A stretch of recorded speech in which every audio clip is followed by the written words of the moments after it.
Hi, I'm and you're on Rescue TV with our gorgeous relationship expert, Kathryn Eisman.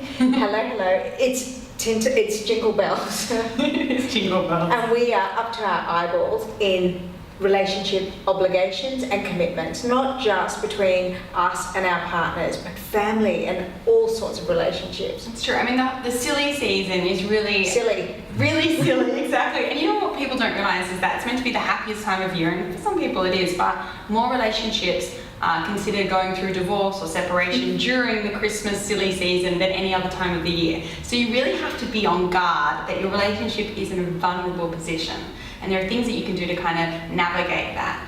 So let's talk about the things that do put pressure on a relationship first, and then I'd love to get some of your expert tips on how to navigate around that. Yeah, absolutely. I think number one, family. You know what I mean? Family Feud. It's not just the name of the TV show, it's the name of everyone's Christmas period. Because I think, you know, any other time of the year, you can go off to your family and your husband or your partner can go and do his thing, but really, this is like, it's a tug of war. Who do you spend Christmas with? Who do you spend New Year's with? Who do you spend time with? And especially when there's blended families involved. Yeah. Because there's so much complexity, there's so many kind of very complicated relationships. And what are the rules? Okay, the rules are this. I believe, and I think in any other time of the year, if it was a meeting or anything at work, you would have a schedule.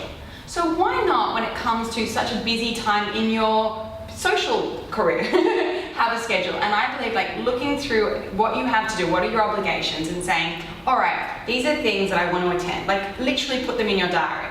And these are things that you want to attend, attend. Put it in those terms so it kind of de-emotionalizes it.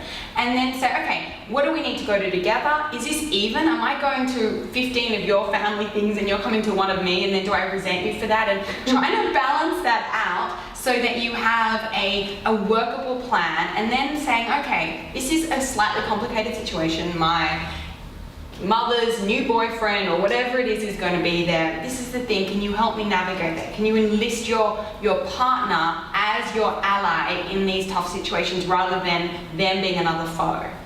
So let's talk about when you can't get it all together.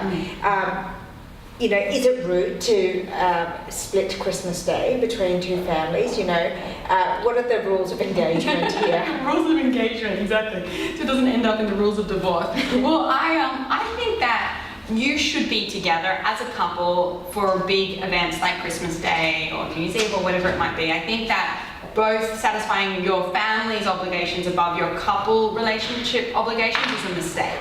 But there are ways to get around it. So you should say, okay, what I'm going to do is maybe I'll have Christmas Eve dinner with my family and Christmas Day lunch with your family. Or do we have the morning with your family and the evening, afternoon with mine? And I think the thing is, you have to really emphasize that we're together, we are family. This is number one priority. And then as a unit, now this is how we're going to divide our time. The minute you separate, I think you're in trouble. Now, the final big leap around Christmas time is the office Christmas party. And often we have to tag along with our partners to their charmless or otherwise very boring Christmas dues. What do we do then? Absolutely. Well, first of all, do not drink too much. I know it sounds like an obvious piece of advice, but I have many, many horror stories from friends of, partners that have been so bored, and that's been their excuse. Or uncomfortable. Uncomfortable, nervous, feeling out of their element, no one's talking to them, and they just hit the punch, you know what I mean, so to speak, or the champagne, and I think that is a recipe for disaster. So first of all, just don't drink too much. So just remember, the silly season is just a couple of days in the year. Exactly, so you don't have to be silly just because the season is. You are playing wingman to your partner at their Christmas party. Yes, it's not about you, it's about them. And don't drink too much. Don't try and steal the show. Do not flirt. Ever. And don't stay too long either. That's a really good tip. Yeah, I think people stay too long. I think it's not a good look. I think you go there, you speak to the people you have to speak to, you stay a polite amount of time, and then get out out of there before you make a mistake. And finally, if Christmas is looking like an absolute schmozzle, get a schedule together. Put it on the fridge. It's true, absolutely. We diarise everything. We diarise our beauty treatments, our work appointments, diarise the silly season as well. You'll be a lot smarter because of it. That's great advice. Thank you so much. Thanks.